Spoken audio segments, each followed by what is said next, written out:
The next person I'm going to call is Mike Nelson. Mike, where are you? Mike?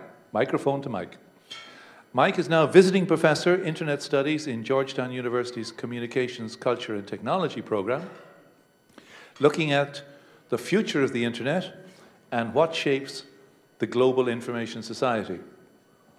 Now, Mike Nelson was Director of Internet Technology and Strategy at IBM, hooray, defining and implementing IBM's next-generation Internet strategy. He was also the Internet Society's Vice President for Public Policy, and in that role he attended the WSIS. I hope you're familiar with the WSIS. This is really extremely important. The UN's World Summit on the Information Society in Geneva in 2003 and in Tunis in November 2005, and the recently completed Internet Governance Forum, the IGF.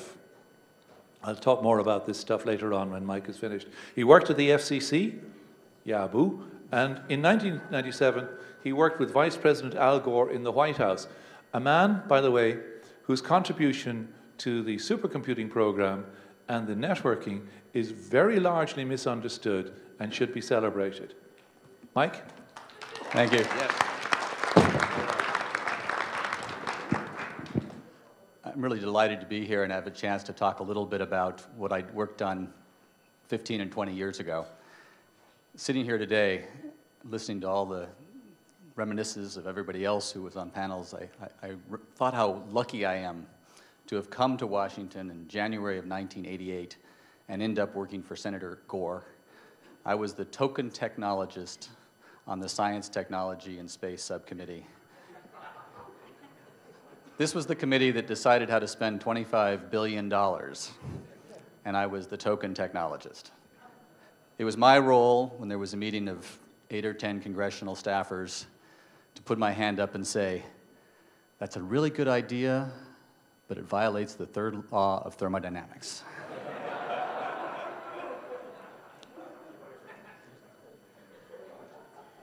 It's kind of appropriate that I'm one of the speakers at the end of the day.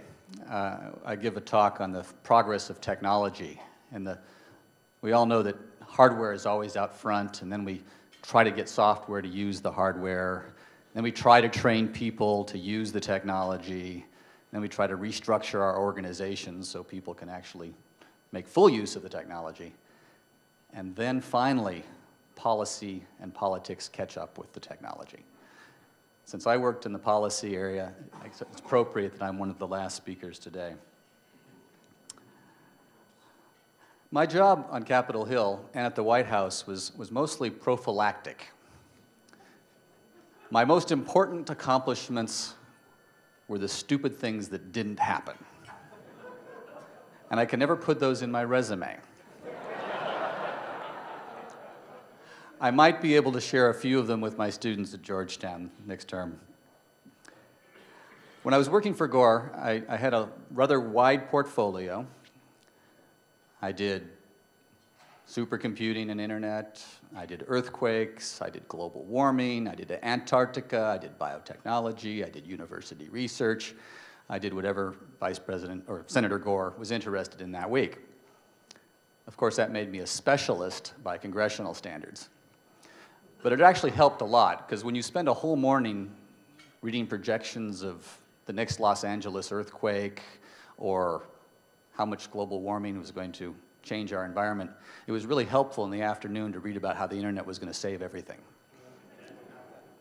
Let me share with you just a couple vignettes, a couple things I learned in my time there. The first and most important thing I learned was about power. There are two types of power in Washington: negative power and positive power. In other words, the power to start something or the power to stop something. There's a lot more of the latter. Lots of people in Washington can stop things. What Al Gore did, both in the Senate and in the White House, was give people what we used to call White House fairy dust. It was kind of a blessing that let people push things forward. How many people in this room testified to Al Gore when he was a senator? How many people met with Al Gore to talk about the internet and technology?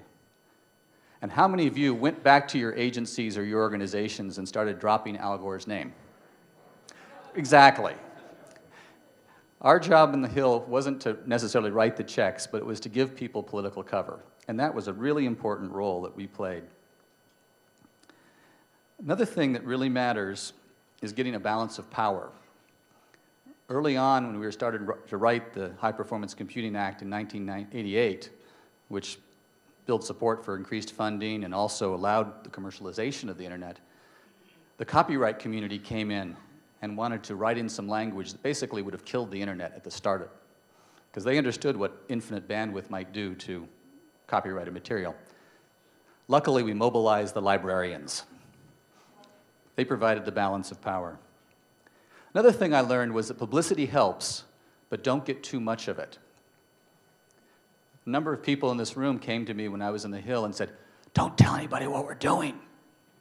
There was a real concern that if we highlighted all that was going on in the networking world in the federal agencies, somebody would come in and stop it. Well, I think we made the better choice, is we tried to do just enough to highlight how important this was without making it too important. And that provided the oomph that got the funding, that got the support in the agencies. If we'd overdone it, I think it would have been killed rather quickly, because then everybody would have wanted in on it. The other thing I learned on the Hill is it's good to have a good bumper sticker like Information Superhighway, and it's really helpful to have a good story. Those of you who heard Al Gore talk in the late 80s probably got sick and tired of hearing about the little girl in Carthage, Tennessee who would log on to the Digital Library of Congress. I see, yeah, we've all got the rhythm down. But that was an incredibly effective story when he was talking to normal voters who wanted to understand how their dollars would be spent. And the last thing I wanted to share with you is just a quote from an article that Gore wrote for the Washington Post in July of 1990. It's called Networking the Future. And he's talking about the effort to build the NSFNet. Congress is moving forward in a bipartisan way. 4 different Senate committees, Commerce, Budget, Engineering, and Energy, and Armed Services recently endorsed the network. Even Ronald Reagan's former science advisor, George A. Keyworth, now supports the project. That really made a difference, having Democrats and Republicans, House, Senate, the White House, the agencies all working together. And unfortunately, we're not in that situation today. I personally am very glad I'm not working on Capitol Hill, because it's a poisonous atmosphere. If you have a good idea, the other party works really hard to kill it. And if it's a really, really good idea, they'll do everything to stop it. Somehow that dynamic has to change, or we're not going to be able to take advantage of the next breakthroughs. And we all, I think, know we're on the edge of some incredible things as we go from 1 billion PCs to 100 billion devices connected to the net, as we go to cloud computing, virtual worlds, all of that. And so let's hope in the next year we see a change in the political dynamic so we can provide some more leadership here in Washington, and we can get out of the way of some of the new technologies. Thank you.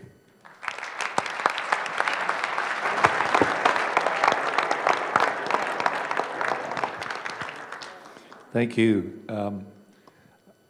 Politics has risen its ugly head.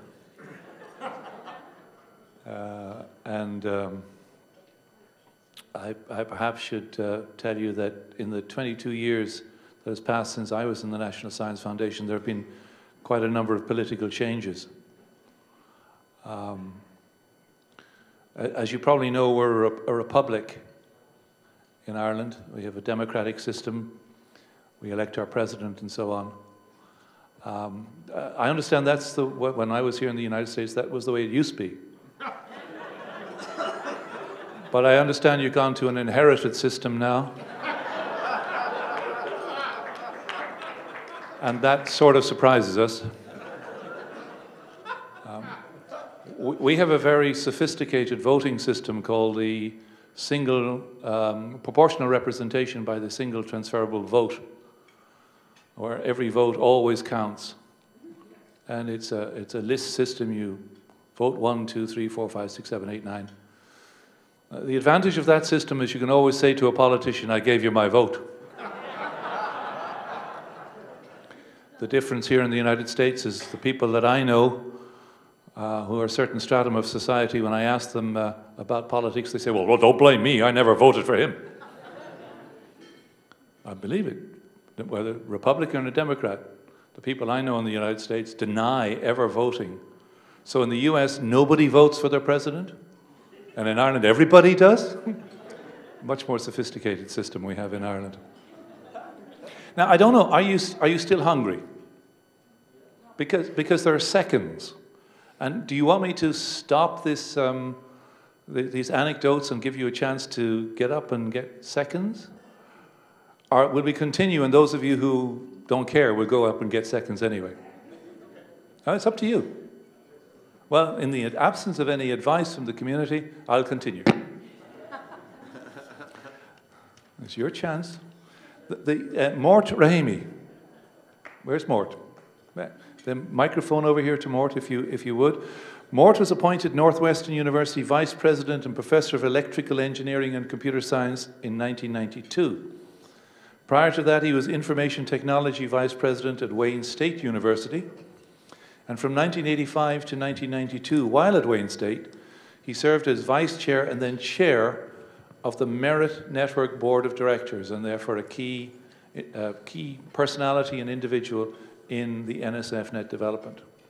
Began his university career at Michigan State, where he's Professor of Computer Science. He transferred to Wayne State as Chairman of the Computer Science Department. Mort is a member, now, forgive me, I did Greek 40 mumble years ago, but I'm not used to this. Mort is a member of the Pi Mu Epsilon Mathematics Honorary, I presume that's terrific, and is currently president of the Northwestern chapter of the Sigma Xi, the Scientific Research Society. Mort, your thoughts on NSFNet? Thank you. Thanks. I'm delighted to be here. As you can see, I had a terrible cold for the past week, and I'm getting laryngitis. That developed this afternoon while I was over at NSF. Every time I go to NSF discussing things, I get laryngitis. I also want you to know that normally I sound much better than this. I have a perfect British accent that is clouded by this situation. What I want to do is share with you a couple of things that I remember from the period that we are talking about. But before I do that, I'd like to share with you something about my childhood. And this is going to be very brief. And because if I don't share that with you, my punchline at the end isn't going to work. Okay. When I was a boy growing up in Tehran, Iran, I went to an American library run by probably CIA, but I'm sure it was not. Had wonderful books about space science and science in general, about the frontier of space. So I was very excited to come over here. There was something else that was driving me and had made me very, very interested in coming here. And that was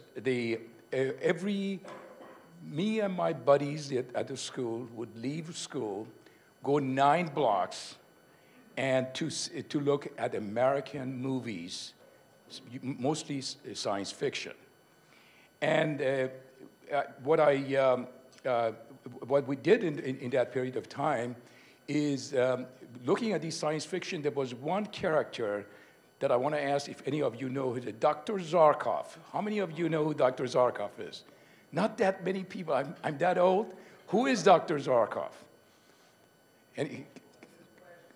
Flash Gordon. Flash Gordon, yeah, now you remember. But Dr. Zarkov was my hero.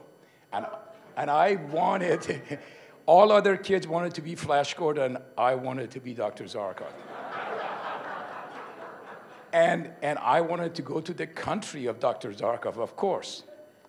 Now, on October 4th, 1957, I was all set. I had an admission from University of Michigan. I had my visa, everything else and my tickets for a DC-3, remember DC-3, some of you? To fly to Europe and then take a boat to the United States. All set, and something happened on that day. Sputnik went up. Holy moly. Here was my whole future that I wanted to be part of America's space frontier, and the Russians had sent Sputnik up. My friends that used to go with me to these movies started making fun of me. They said, you can go only 2,000 kilometers north to be in Moscow with people that really do space frontier, or you can go to this place that we have never heard of, Michigan. And go there to Michigan, and 20,000 kilometers away. You're crazy. Well, I went to Michigan. When I was getting my PhD, I got a number of job offers. One of them was from Jet Propulsion Laboratory. And here was my chance to be Dr. Zarkov, for sure. Well, I didn't do that because during the period in various universities in Michigan, living in Michigan, I had discovered a new frontier, having written programs on a copy of ELIAC that they had built at Michigan State, having worked with the early CDC and IBM computers, and actually have soldered boards for the early Marriott network. When I was an undergraduate, I was sold on this new frontier and rejected that and stayed there. And I was so lucky to do that because a few years later, as vice president of Wayne State University, I ended up on the Marriott board in this period that we are talking about. So let me share a couple of things as in that role, being on the Marriott board. The first thing that I remember from that I want to share with you, and I remember a lot of things, some of them I don't want to share with you. Eric, during the time where NSFNET being worked on to create a mechanism for it to be used commercially, I remember Eric Opperly would come to my house in Northville, which was about 15, 20 miles away from Ann Arbor, on our kitchen table going through all of these documents, legal documents and agreements. There was, of course, Marriott Incorporated, there was IBM, there was Emcee, there was a nonprofit entity, there was a for-profit entity. This one owned the property for that one, this one was selling service for that one. They were all the same set of people. And Eric patiently would describe it to me and have me sign these documents. And since Michigan police nor the federal police has come after me, I think I did all right on that. The other thing that actually Governor Blanchard mentioned earlier today about the ceremony where the announcement was made about NSFNET, which was actually then my university in Wayne State. And he mentioned there weren't too many people there. Actually, I think we remember there were a lot of people there, but it wasn't really covered by the news. Now compare that with Internet 2, if only a few years later, when the President of the United States announced Internet 2, if you remember. That is a real accomplishment for this group over here. And then a number of people have already talked about how important, the thing that I remember, Doug, is when you came to the meeting to report of your achievement with IBM and MCI. Well, first we were sort of doubtful whether you were going to make it happen. And then we were absolutely amazed at the size of the commitment of IBM. And a lot of people have talked about how important the DS3 decision, T3 decision was. That I don't think we would have even dreamed about thinking in those terms if IBM wasn't there. I don't know if you agree with me, Doug, or not, but it was absolutely essential to what Doug managed to do to get IBM involved. That completely changed things. Now, that was a good lesson for me. He went concentrated on a few IBM people that we all know, and managed to get the necessary support. So I took that, Doug, from you, went to Wayne State, went to now Northwestern 15 years ago, and did the same thing. IBM was involved, and a newcomer, Cisco, and they helped for us to create iCare that some of you know, with Joe Memberti as the director of it, and that resulted in creation of Starlight. Is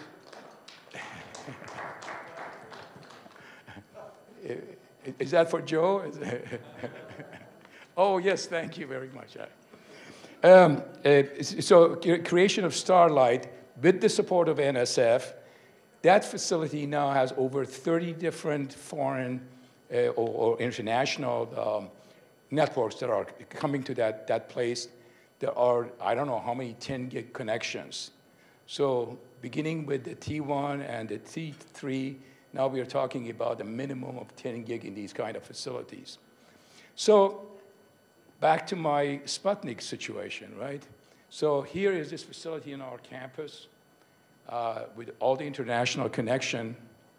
And this is 50 years since I left home, my original home.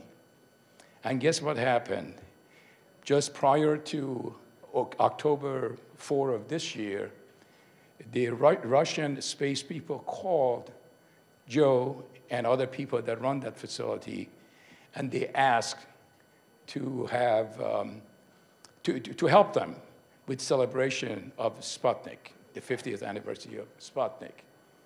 So I wish those friends of mine that were making fun of me were around, so I could tell them what I had accomplished. You remember the story about Muhammad and the mountain? They asked Prophet Muhammad to make the mountain come to him. He walked to the mountain. I did the opposite of that. They asked me to go to Moscow. I made Moscow to come to me. Thank you.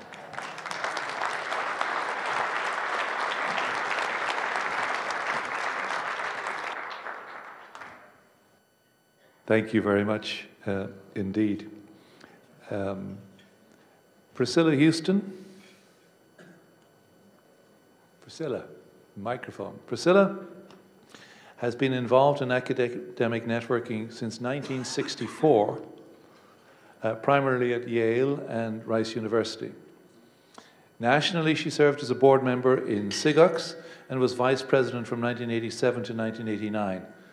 She's also served on the Educom board and was chair in 1991 and 1992. She was program director for NSF, for the NSFNET program from March 1993 until July 1996. She was assistant to the provost for special projects at Rice University. Now, Priscilla retired in January 2000 to care for her mother, and she has played a variety of short-term roles serving on panels, advisory boards, and the Cairn project on teaching communications at Rice University. Priscilla, as one of the program directors for networking, your thoughts on NSFNet? Wow, it's pretty exciting to be here and to look out at all of you. It's hard to imagine standing before a group that could have more reason to celebrate. Each of us has played some kind of a role in creating an environment where people can work and think together in new ways. Certainly, there have been lots of struggles, and many still remain. But our journey has already yielded far-reaching rewards beyond education and research and beyond NSFNet and the internet. And we've been able to see a lot of them in our lifetimes. When I received the invitation to this celebration, it felt almost too good to be true. After 20 years or 40 years from the ARPANET, I really knew I wanted to be here with all of you. But it was an opportunity beyond this too, and this has become even more real to me while I've been here. I believe that the differing perspectives that we highlight here will continue our work and will lead it forward. When we share what we think we understand about where we think we have been and where we think we are headed, we are creating pathways from ourselves and our time to the future. We come not only to celebrate, but also to contribute. The world is different. We see now that the scenery can truly be changed for and by more than just the lead dog. I don't know if Ken's here somewhere. New types of partnerships and collaborations are truly possible, and the vision often comes from the middle of the pack, at least some of it.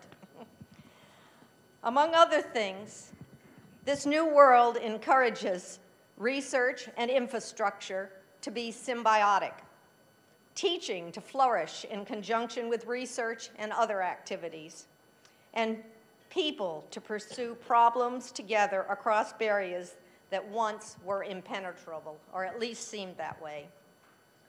We are challenged to keep this spirit alive and growing, to tell the stories we understand and the ones we are certainly less certain about, to tell them to ourselves, but also to share them with others. Many of the paths we have traveled offer insight toward a future where colleagues, near and far, will have opportunities not yet imagined. Thank you all for being here.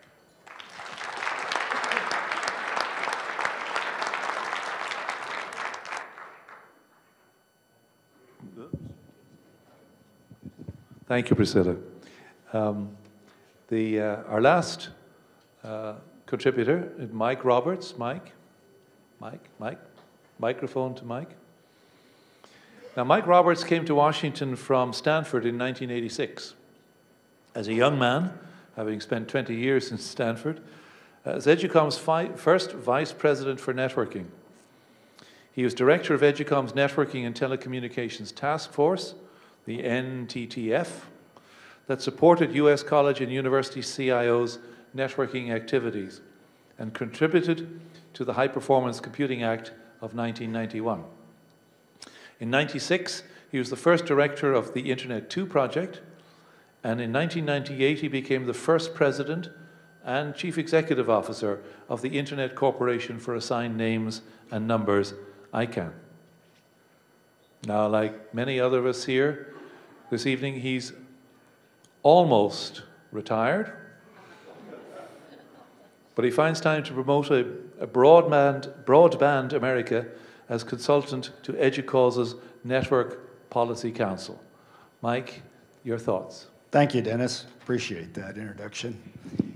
Dennis and I share a common Irish heritage.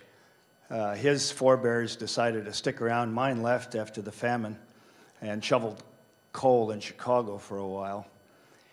When I got a note from Eric inviting me to make some remarks and to limit them severely, and that Dennis was going to be the enforcer, I said, you know, asking an Irishman to limit his remarks is, you know, comparable to Nixon going to China.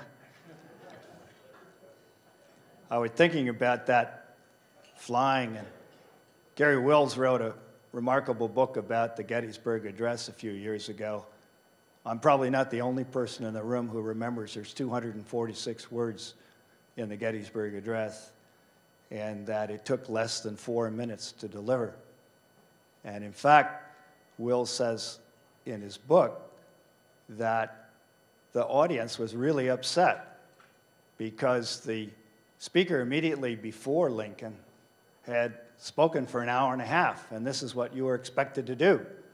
And in fact, there was a certain amount of milling around after the primary speaker had sat down, and many people in the audience missed the address, and the general chit-chat was, well, what a failure of a talk.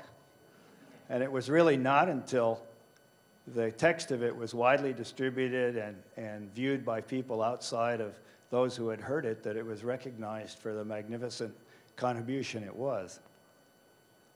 So I'm not going to talk for an hour and a half.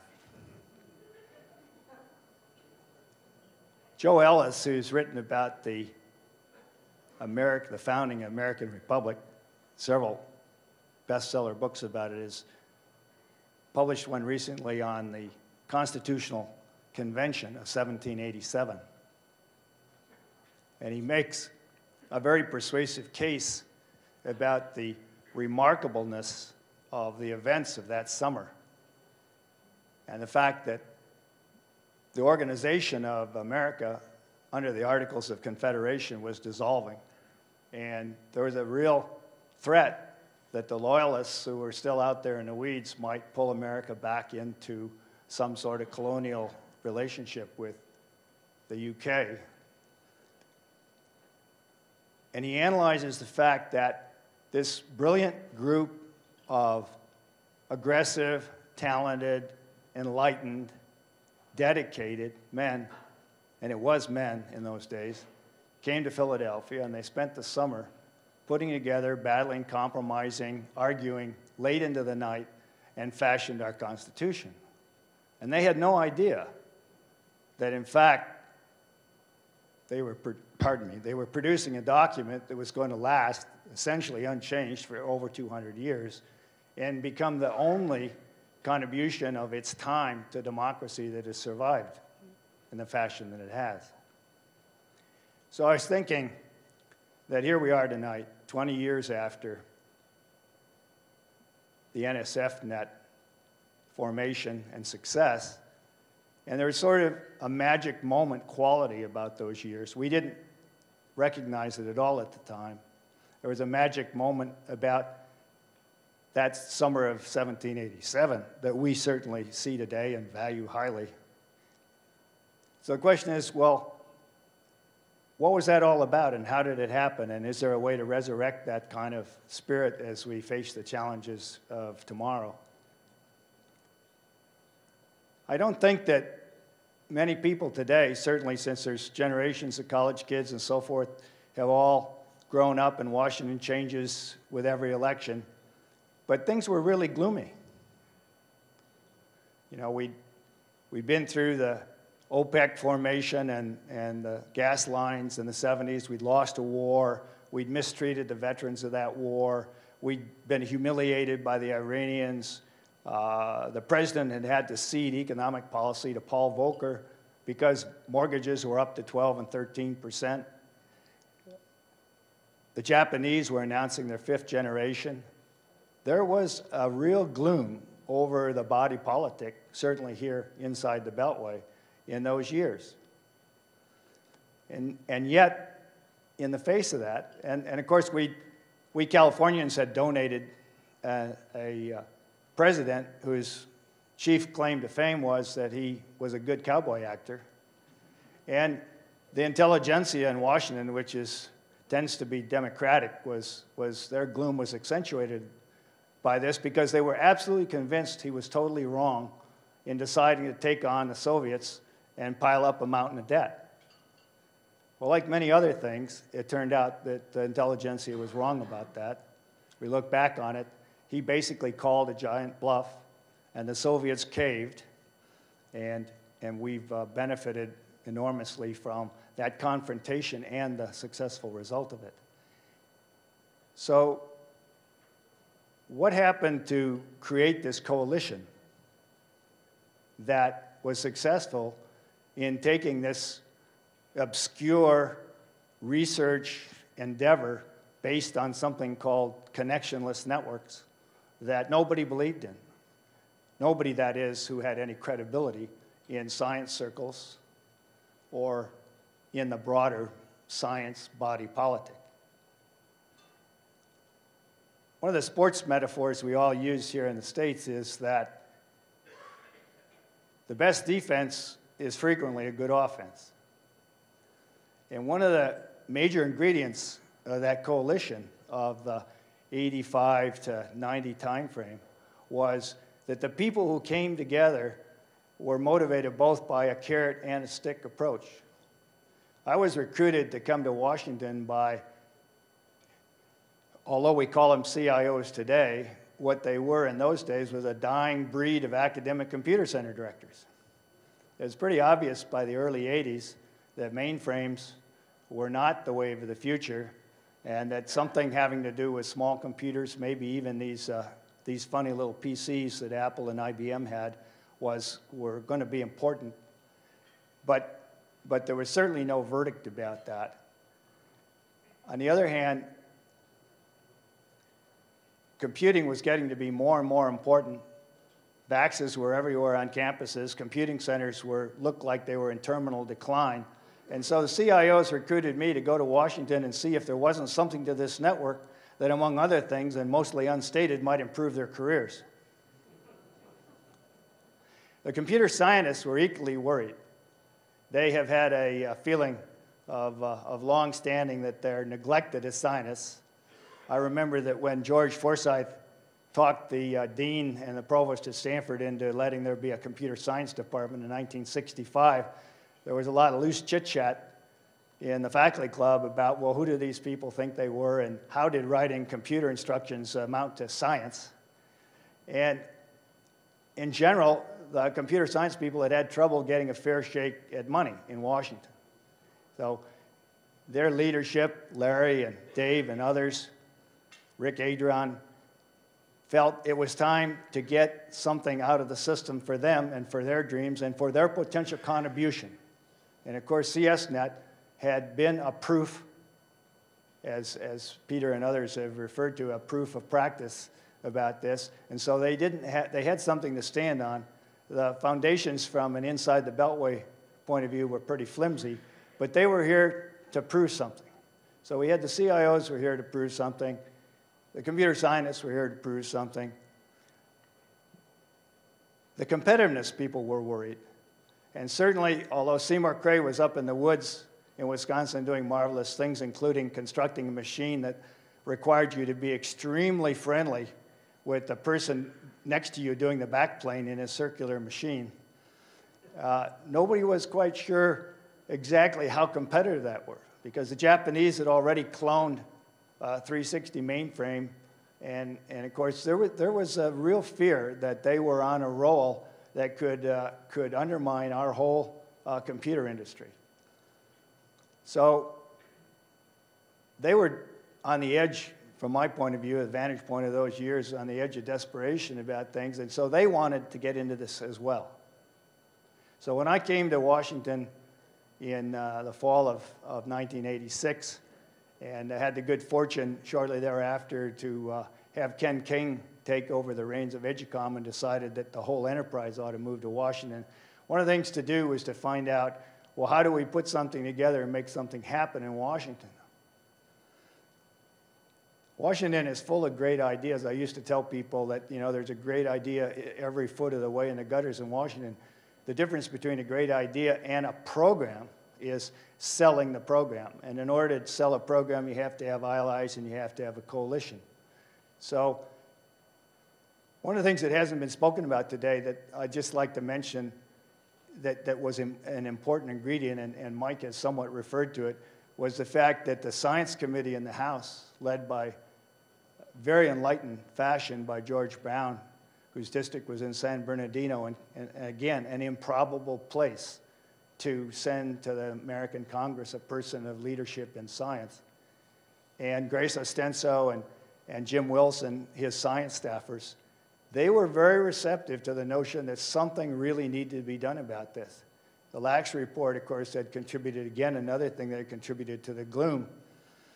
And so I think that it was really the recruiting of Eric and Eric's determination to come down from New York and turn things around in Washington and do something from the science, on the science frontier that would be good for the country and good for competitiveness that began to turn the tide.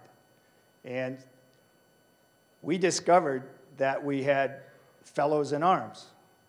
And Denise Michel, who interestingly enough was brand new green employee at the American Electronics Association, began hosting a series of meetings, and people like Rick Weingarten, who'd been with OTA and knew as much about the way to influence science policy in Washington as anybody around, and Prue Adler from the libraries, Bob Gillespie and I from EDUCOM, and people from across a broad range of the industry segment began meeting kind of regularly.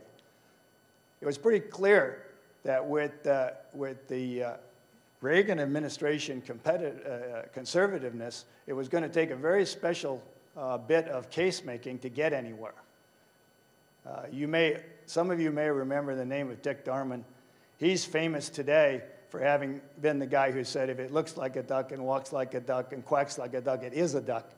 But there was a miraculous conversion in the late 80s when Dick finally got religion, egged on by Eric and others, and Gordon Bell and Steve Wolf and those of us from the industry side and from the academic side, that there really was something to us. And almost, we thought it was sort of a miracle at the time. $500 million turned up in the proposed federal budget of new money, believe it or not. They weren't even going to steal from the agencies, which was the favorite trick. It was new money. And it was really, at that time, and Mike and Al, using their perch over in the Senate. Al had come over from the House, was a new freshman senator, and determined to really pick up the ball and run with it on the science front. But unfortunately, instead of having a science committee that really had teeth to it, he had to deal with the fact that Ernie Hollings, who was an old boy Southerner and very close to the Bell South people, allowed Al to have a subcommittee on as Mike described. And so they had a special gamut to run, because even if they got a bill out of the subcommittee, they had to deal with Senate Commerce, which was about as stuck in its ways as any committee in the Senate is. So it was an uphill battle. And I could obviously tell you chapter and verse of the battle, but I think that as it was in the past, the magic moment was created by a combination of a terrific challenge, very dedicated people, a feeling of being the underdogs in a greater battle, which we definitely were, because the telephone companies mounted a considerable effort to convince anybody they could talk to in Washington that this TCP/IP thing was really broken technology, wouldn't scale, wouldn't amount to anything, was fine for the lab, but please don't put any federal money into it. You wouldn't. You're Republicans. You wouldn't do such a thing, would you? And yet we prevailed. I remember one of the other classic moments was when Richard Mandelbaum, who was a member of the NTTF-CIO group, said, you know, the way to deal with these folks is to show them that we'll make a market for the technology, because money talks. And that, plus Richard's contribution to putting the initial NET conference together, which provided a showcase here in the Beltway where we could have people come down from the Hill and from the agencies and show them that, hey, there are real people out there doing real things, again, created momentum that resulted in the High Performance Computing Act. And the importance of that wasn't so much the money, because there wasn't, by 91, there wasn't very much new money, but it was that the federal imprimatur made the internet safe for the United States economy. You know, Wall Street pays attention to these things only when it seems like in and amongst all the rocks and slings and arrows they throw at the government, they pay attention to what the government does. And when the government finally turned its back on the European ITU OSI effort and said, hey, this is where we're going, and this is where the federal government's going, and this is where the federal government's procurement power is going, that made a really big difference and helped carry the day. So I just want to finish by saying, well, you're obviously all thinking, and here we are 20 years later, well, do we need another magic moment? Do we have the ability to create another magic moment? It seems to me, certainly with the award of the Nobel Prize to Vice President Gore, that it's brought home to us how serious the climate situation is. And it's more than just the climate, and it's more than just technology. We're sort of simultaneously running into a situation where humanity has mined all the easily used resources on the planet, and in the process, we've polluted our own homes, our home, the planet Earth. And so In the name of social justice, we want to equalize living standards around the world as a long-term antidote to extremism, at the same time that we've got to find a way to limit the consumption of those resources. So it seems to me it will take all the power of everything we've done, and then some, for our kids and our grandchildren to overcome this challenge, which is greater. I feel very fortunate in a way that it's not my challenge. You know, if I was young again, maybe I'd feel like taking it on. But I think that we've made a contribution. We've given this enormous tool to successive generations to attack, which is probably, you know, everybody wants to forecast Armageddon as a favorite after-dinner topic in our society. But it really is a very large challenge, and it will affect everybody's life. But we've given them a tool to attack it. Thank you.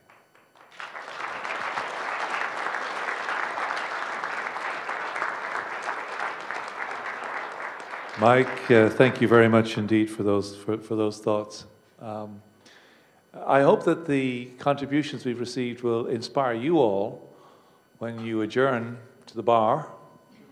I don't know whether you do this in this country, but it's a tradition in Ireland that the night's young and we adjourn to the bar, and to have your own favorite anecdotes and to tell them. Just to be a little irreverent, if I may, there's still a great stock of Irishmen to come over and solve these problems, you know. That's what we do. And one of my proud boasts is I came to the National Science Foundation on leave of absence from University College Dublin for 15 months. I had 15 months to achieve something, and there's nothing that spurs somebody as much as having a deadline. That meant I had a job to do. I had no career vested in the National Science Foundation. I just got on with it. And one of my proudest boasts is that I spent more than $1 million a month of the United States government money. For an Irishman, that's terrific.